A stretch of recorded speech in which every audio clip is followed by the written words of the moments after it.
Students, welcome you all in my YouTube channel DPS Tutorial Classes. This is Divya and you are at the right place if you want to know about the science of class 8. If you like this video, then please hit the bell icon and subscribe to my YouTube channel. Class 8 में हम लोग chapter number 7 जो study कर रहे थे that is conservation of plants and animals, और last की classes में हमने डिफॉरेस्टेशन के बारे में स्टडी किया था। आज अपना एक नया टॉपिक हम स्टडी करते हैं। तो आज का जो हमारा टॉपिक है that is wild life. Wild life के बारे में हम जानेंगे। Human activities have also affected the survival of many wild animals. Wild life basically हम कह सकते हैं कि मतलब जो भी हमारे वाइल्ड एनिमल्स हो गए उनकी जो लाइफ है उसके बारे में यहाँ बताया गया है। Many of the species are also extinct and many other are decreasing at an alarming rate. इसमें बेसिकली इसका यही मतलब बताया गया है कि बहुत सारी ह्यूमन एक्टिविटीज ऐसी हैं जिसकी वजह से जो हमारी वाइल्ड लाइफ है वो कहीं ना कहीं डायरेक्टली या इनडायरेक्टली मतलब इफेक्ट कर रही है। जो भी ह्यूमन एक्टिविटीज होती है, ह्यूमन अपनी रिक्वायरमेंट्स को फुलफिल करने के लिए फॉरेस्ट वगैरह की कटिंग करता है, और जिसकी वजह से जो इनका नेचुरल हैबिटेट फॉरेस्ट होता है इन वाइल्ड एनिमल्स का, वो कहीं ना कहीं इनसे छिन जाता है, जिसकी वजह से ये अपना प्रॉपर सर्वाइवल नहीं कर पाते हैं। और इतना ज़्यादा स्केल में ये चीज़ बढ़ गई है कि कुछ एनिमल्स ऐसे हैं जो एक्सटिंक्ट होने की कगार पे पहुंच गए हैं। एक्सटिंक्ट मीन्स उनका पूरी तरीके से अस्तित्व खत्म होने वाला है। तो ऐसे कुछ हमारे एनिमल्स हैं जो कि एक्सटिंक्ट की कैटेगरी में पहुंच गए हैं, और कुछ हमारे ऐसे हैं जो कि मतलब बहुत ही तेज़ी से उनकी जो रेट है वो बहुत तेज़ी से घट रही है। मीन्स उनकी जो पॉपुलेशन है जो उन एनिमल्स की वो बहुत ज़्यादा तरीके से इस तरीके से डिक्लाइन हो रही है कि एक टाइम आएगा जब वो एक्सटिंक्ट पे पहुंच जाएंगे और उनका कोई भी अस्तित्व प्रेजेंट ही नहीं रहेगा इस पूरे अर्थ पे। Pollution adversely affect all the plants and animals. Natural disasters such as earthquake, tsunami, flood, drought, cyclones, etc. also reduces the number of plants and animals in many areas. जितनी भी ये एक्टिविटीज होती हैं इसके लिए कहीं ना कहीं हम ह्यूमन बींग्स इनडायरेक्टली कुछ रीजंस के लिए बहुत ज़्यादा रिस्पॉन्सिबल होते हैं। अब फ्लड वगैरह आता है, जो भी कंडीशंस होती हैं वो सब क्लाइमेटिक डिस्टर्बेंस की वजह से होती हैं, और जो क्लाइमेटिक डिस्टर्बेंस होता है उसके लिए हम लोग बहुत ज़्यादा रिस्पॉन्सिबल है, क्योंकि हम लोग प्लांट्स की कटिंग कर रहे हैं। जैसे मैंने आपको स्टार्टिंग में भी बताया था इसके पहले वाले क्लास में, प्लांट्स की कटिंग करने की वजह से कार्बन डाइऑक्साइड की जो क्वांटिटी है वो एटमॉस्फेयर में इंक्रीज कर रही है, जिसकी वजह से टेम्परेचर राइज कर रहा है। टेम्परेचर राइज कर रहा है तो ग्लेशियर्स मेल्ट हो रहे हैं। अब ग्लेशियर्स मेल्ट होंगे तो वाटर लेवल इंक्रीज करेगा, जिसकी वजह से फ्लड जैसी कंडीशंस आएंगी। तो जितनी भी कंडीशंस हैं बेसिकली इसके लिए कहीं ना कहीं ह्यूमन बींग्स डायरेक्टली और इनडायरेक्टली रिस्पॉन्सिबल हैं, जिसकी वजह से ये प्लांट्स और एनिमल्स भी बहुत तरीके से रिड्यूस हो रहे हैं, डिस्ट्रॉय हो रहे हैं। Humans and some natural activities have resulted in increase in the climatic temperature. This is called as a global warming and it has affected many species. कुछ ह्यूमन एक्टिविटीज और कुछ जो नेचुरल एक्टिविटीज हैं जैसे earthquake वगैरह हो गया, इन सब की वजह से जो हमारे एनिमल्स हैं उनकी जो स्पेशीज है वो सबसे ज़्यादा इफेक्टेड हो रही हैं। Those who are not able to adjust to the changing have either become extinct or are now threatened. कुछ एनिमल्स ऐसे हैं जो कि इस चेंजेस को पूरी तरीके से अडॉप्ट नहीं कर पाए, तो वो एक्सटिंक्ट होते जा रहे हैं, खत्म होते जा रहे हैं, और कुछ जो है वो ऑलरेडी पूरी तरीके से खत्म हो चुके हैं। Excessive killing of animals for their skin, meat and body part is called as a poaching. Poaching एक प्रोसेस होती है जिसमें हम लोग एनिमल्स की मतलब उनको किल करते हैं, किस लिए? उनकी स्किन के लिए और उनके मीट के लिए और उनके बॉडी पार्ट्स के लिए, क्योंकि ये सारी चीज़ें ह्यूमन एक्टिविटीज़ के लिए इन्वॉल्व होती हैं। स्किन वगैरह डेकोरेशन पर्पस के लिए यूज़ किया जाता है, मीट वगैरह को खाने के लिए यूज़ किया जाता है, और कुछ बॉडी के ऐसे पार्ट्स होते हैं जो कि कुछ टूल्स बनाने के लिए या कुछ डेकोरेशन पर्पस के लिए यूज़ किया जाता है। तो अगर जो ऐसी प्रोसेस होती है उसे हम पोचिंग कहते हैं। अगर ये इस तरीके से इंक्रीज करती जाएगी तो जो हमारे एनिमल्स हैं उनकी स्पेशीज कहीं ना कहीं मतलब डेंजर में पहुंचती जाएगी। It also affect the survival of many species जैसे टाइगर, ब्लू व्हेल एक्सेट्रा। जो टाइगर हो गए, ब्लू व्हेल हो गया, इन सब की बॉडी का इस तरीके से यूज करना, इस तरह से उनको सर्वाइवल को एक तरह से हम लोग डेंजर पहुंचा रहे हैं। अब इस चीज़ को, जो भी एक्टिविटीज़ हुई, मैंने आपको भी जो भी चीज़ें पॉइंट्स बताई कि क्यों उनके लिए मतलब क्यों उनके साथ ऐसा हो रहा है, अपनी रिक्वायरमेंट्स को फुलफिल करने के लिए, अपने शौक को, डेकोरेशन पर्पस को, इन सब के लिए, और जो भी हम लोग एक्टिविटीज़ करते हैं अपने बेनिफिट के लिए, उन सबको हमें सबसे पहले ये चीज़ें कि स्टॉप करनी चाहिए, या कुछ ऐसे प्रिकॉशंस, कुछ ऐसे मेजर्स लेने चाहिए जिससे हम इन प्लांट्स को कंजर्व कर सकें। तो उसके लिए कुछ कंजर्वेशन स्कीम्स गवर्नमेंट ने निकाली हैं, और कुछ ऐसी मतलब चीज़ें गवर्नमेंट ने मतलब इन्वॉल्व की हैं जिसकी वजह से हम इन एनिमल्स को कंजर्व कर सकते हैं। कंजर्व करने का बेसिकली यही मतलब होता है कि हम उन्हें किस तरीके से प्रोटेक्ट कर सकते हैं। तो इसी के आगे हमारा आता है conservation. Conservation is the preservation and the careful management of plants and animal species so as to prevent their extension. Animals या प्लांट्स, कुछ प्लांट्स ऐसे भी हैं जो भी मतलब बहुत ही यूजफुल है और वो भी एक्सटेंड होते जा रहे हैं क्योंकि उनकी प्रॉपर केयर वगैरह नहीं हो पा रही है। तो इसलिए उन प्लांट्स को और उन एनिमल्स स्पेशीज को हम किस तरीके से कंजर्व कर सकते हैं कि उनका एक्सटेंट ना हो, मीन्स वो पूरी तरीके से अर्थ से गेट रिड ऑफ ना हो। इसलिए जो भी प्रिजर्वेशन, जो भी हम केयरफुल मैनेजमेंट्स करते हैं, वो सब हमारे कंजर्वेशन के अंडर में आता है। Before discussing various issues concerning biodiversity and conservation, let us discuss some common terms associated with it. किस तरीके से हम कैसे इसको कंजर्व कर सकते हैं, उस सबको स्टडी करने से पहले हम लोग कुछ इंपॉर्टेंट टर्म्स देखेंगे। जैसे हमारे दो इंपॉर्टेंट टर्म्स है, एक स्पेशीज है और हैबिटेट है। हैबिटेट तो वो नेचुरल एनवायरनमेंट है जहाँ पे प्लांट्स और एनिमल्स एक साथ रहते हैं, रिप्रोड्यूस करते हैं और लिव करते हैं, वो हमारा एक नेचुरल हैबिटेट होता है। और स्पेशीज क्या हो गई? The term species refer to the group और the class of animals and plants having the certain common and permanent characteristics that clearly distinguishes it from other group. Species जैसे हम कहते नहीं है ना कि एक कैटेगरी के मतलब उनकी जो एक्टिविटीज हैं, उनकी जो कैरेक्टरिस्टिक्स हैं, वो कहीं ना कहीं मैच करती हैं एक दूसरे से, तो उन्हें हम एक कैटेगरी के अंदर रखते हैं, तो वो हमारे स्पेशीज के अंदर आते हैं। तो ये हमारे दो इंपॉर्टेंट टर्म्स है, स्पेशीज एंड हैबिटेट, ये मैंने आपको बता दिया। अब हम लोग वो चीज़ पढ़ेंगे कि किस हिसाब से मतलब हम कौन से ऐसे कंजर्वेशन मेथड्स कर सकते हैं। अब सबसे पहले इसको स्टडी करने से पहले हम लोग देखेंगे एंडेमिक स्पेशीज क्या होती हैं। Plants and animals species confined to a specific geographical area are called as a endemic species। जो वो प्लांट्स और एनिमल्स जो कि किसी पर्टिकुलर जियोग्राफिकल एरिया से ही बिलोंग करते हैं, जैसे Asiatic lions are endemic to Gir national park in Gujarat. Means जो हमारा एक गिरी नेशनल पार्क गुजरात में है, सिर्फ यहीं पे ही हमारे एशियाटिक लायंस पाए जाते हैं। तो एंडेमिक स्पेशीज वो होती हैं, बेसिकली हम प्लांट्स और एनिमल्स दोनों को ही कंसीडर करते हैं कि जो हमारे पर्टिकुलर जियोग्राफिकल एरिया में ही पाए जाते हैं, उन्हें हम क्या कहते हैं? एंडेमिक स्पेशीज कहते हैं। नेक्स्ट हमारे आते हैं इंडेंजर्ड स्पीशीज क्या होती है। जैसा कि नेम ही बता रहा है, इंडेंजर्ड स्पीशीज मीन्स उनका जो एक्सटेंट होने की मतलब चांसेस है वो बहुत ज़्यादा है। तो इसमें देखते हैं क्या है, species that are at the high risk of getting extinct in their habitat are called as endangered species. मैंने आपको ये बताया ही है कि जिन एनिमल्स का, जिन प्लांट्स का मतलब एक तरह से खत्म होने की कगार पे वो पहुंच रहे हैं, वो उन्हें हम किसी कैटेगरी में रखेंगे? इंडेंजर्ड स्पीशीज की कैटेगरी में रखेंगे।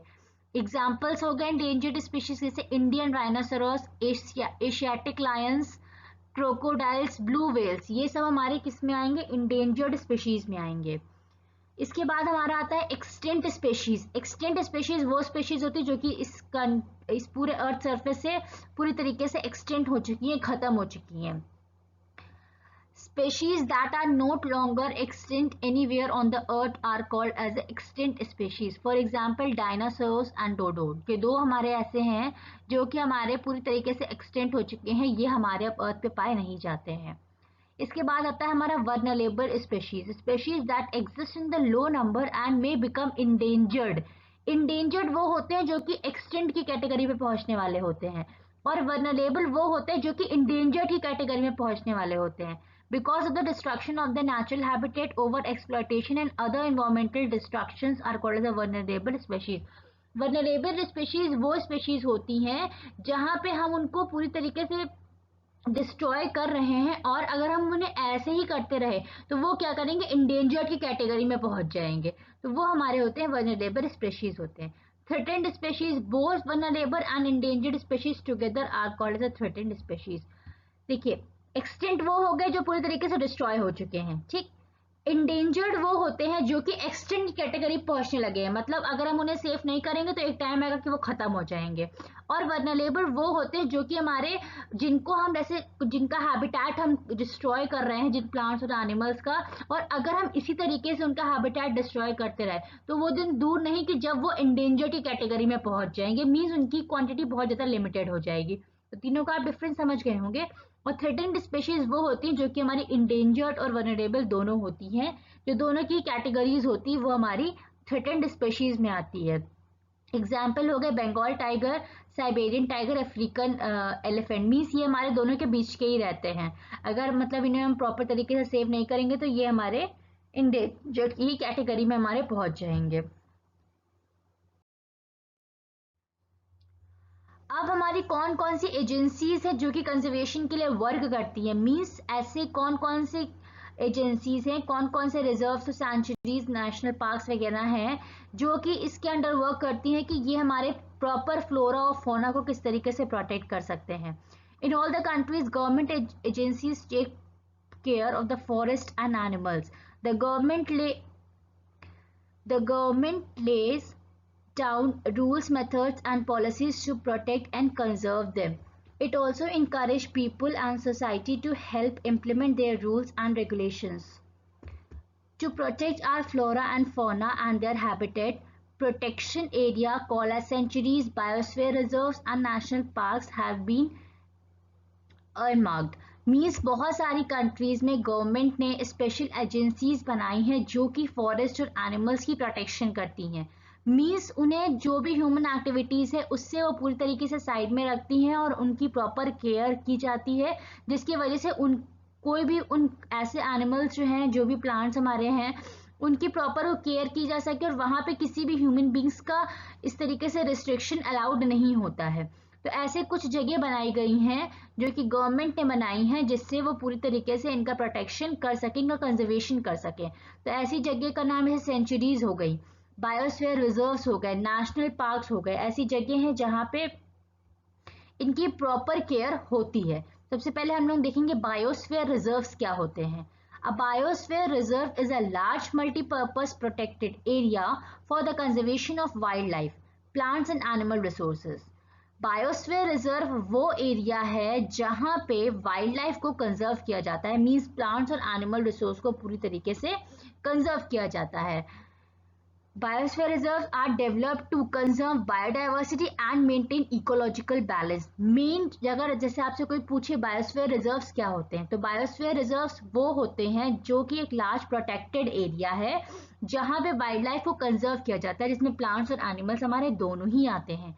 वाइल्ड लाइफ रिजर्व्स इसलिए बनाए गए हैं जिससे बायोडाइवर्सिटी को कंजर्व किया जा सके और जो इकोलॉजिकल बैलेंस है उसको मेंटेन किया जा सके। A biological reserve, a biosphere reserves being a large area may contain national parks and sanctuaries in it. अब जो कि बायोस्फीयर रिजर्व होता है वो बहुत बड़ा एरिया होता है, तो इसी के अंदर कुछ नेशनल पार्क्स और कुछ सेंचुरीज भी कंसिस्ट होते हैं, मीन्स पाए जाते हैं, क्योंकि ये बहुत बड़ा एरिया होता है। नीलगिरीज बायोस्फीयर रिजर्व और the first biosphere reserve in India in 1986। 1986 में पहला बायोस्फीयर रिजर्व बनाया गया था जो कि हमारा नीलगिरी बायोस्फीयर रिजर्व था। नेक्स्ट हमारा आता है फॉरेस्ट रिजर्व। अब वो तो बायोस्फीयर रिजर्व था, ठीक, उसने पूरा वाइल्ड लाइफ को प्रोटेक्ट किया। वाइल्ड लाइफ में हमारे प्लांट्स और एनिमल्स दोनों ही आ गए, और मतलब वहां पे अंदर भी हम लोग सेंचुरीज और नेशनल पार्क्स वगैरह बना सकते हैं। अब फॉरेस्ट रिजर्व क्या होता है? These are the large area of the forest cover that are protected from human exploitation. These areas have been reserved so as to prevent deforestation, protect food and shelter meant for wildlife and undertake reforestation.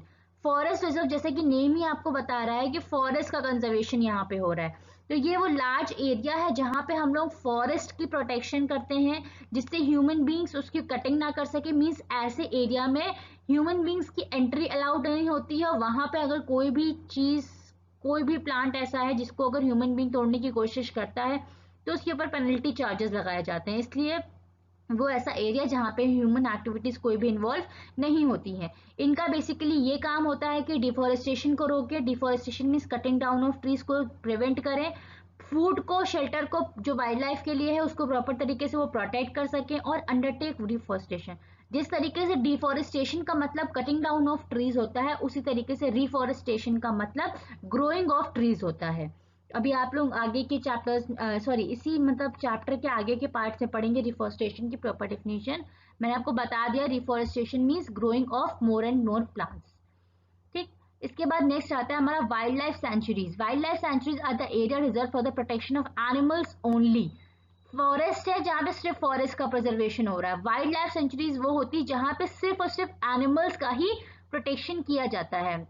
वहां पे killing और hunting जैसी processes involve नहीं होती, strictly prohibited होती है।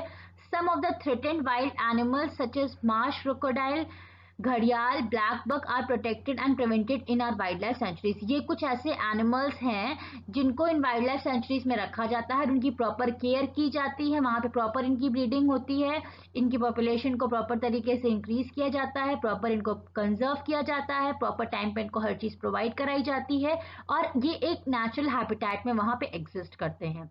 तो biosphere reserve हमने पढ़ा वो दोनों के लिए है, for both flora and fauna, means for both animals and plants. Forest हमने पढ़ा फॉरेस्ट की प्रिजर्वेशन के लिए है, वाइल्ड लाइफ सेंचुरीज हमने पढ़ा ये सिर्फ एनिमल्स के लिए है। Animals are also preserved in zoos. The protection in the zoo is not inadequate and comparable to the protection given in sanctuaries. In a zoo, animals are kept for public exhibition. They live in the artificial environment and give food at the specific time of the day. In the sanctuaries, animals live in their natural habitat and obtain food from their habitat on their own. अब zoo और national centuries में हमारी क्या difference होती है?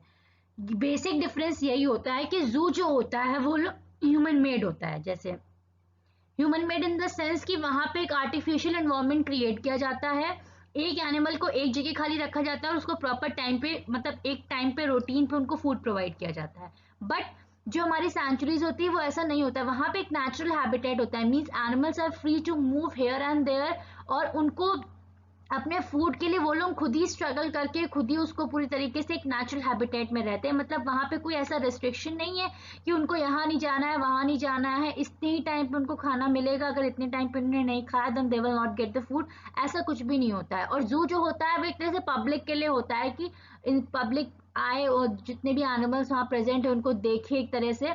तो वहां पे सेंचुरीज में ऐसा कुछ भी नहीं होता है, वहां पे ह्यूमन बींग्स की एंट्री अलाउड नहीं होती है, और अगर होती भी है तो वो बहुत ही मतलब प्रॉपर केयर विद द एक गार्ड होता है इनके साथ, जिससे मतलब कोई भी, क्योंकि वो वहां पे जो एनिमल्स वगैरह होते हैं वो ऐसे ही रहते हैं, किसी केज वगैरह में नहीं रहते हैं, तो इस वजह से भी मतलब कुछ प्रॉपर केयर के साथ ही उसमें अलाउ किया जाता है। कोई भी ह्यूमन एक्टिविटीज नहीं हो सकती है, किसी गार्ड के रिस्ट्रिक्शन पे इंसान जाता है और वहां पे देख के वापस आ जाता है। तो वैसे तो बहुत रेयर होती हैं ये सब चीजें, बट ये है कि जू और सेंचुरीज में यही डिफरेंस है कि जू जो होता है वो एक आर्टिफिशियल एनवायरनमेंट होता है, और सेंचुरी जो होती है वो एक नेचुरल एनवायरनमेंट होता है जहाँ पे एनिमल्स इजिली अपने आप की सर्वाइवल कर सकते हैं।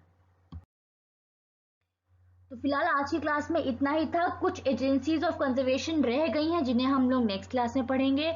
होप सो जो भी क्लास में डिस्कस किया गया है वो आपको अच्छे से क्लियर हो गया होगा।